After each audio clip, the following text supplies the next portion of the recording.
Shiva news चॅनलमध्ये आपल्या सर्वांचे सहर्ष स्वागत। चला तर पाहूया आजच्या काही घडामोडी। येल्लीमुन्नोळी येथे त्रैवार्षिक श्री लक्ष्मी द्यामव्वा देवीची यात्रा मोठ्या उत्साहात संपन्न झाला। हुक्केरी जवळील येल्लीमुन्नोळीमध्ये त्रैवार्षिक यात्रा साजरा केला जातो।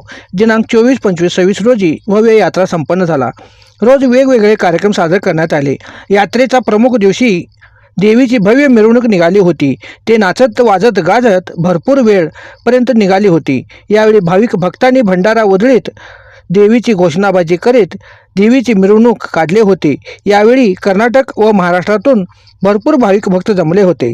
ही यात्रा व्यवस्थित पार पडण्यासाठी पोलीस बंदोबस्त तैनात केले होते व सर्व ठिकाणी CCTV बसविण्यात आली होती।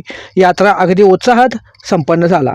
शिवा न्यूजसाठी शिवानंद वशेदार। चॅनलला लाईक व सबस्क्राईब करायला विसरू नका। बेल आयकॉन क्लिक करा।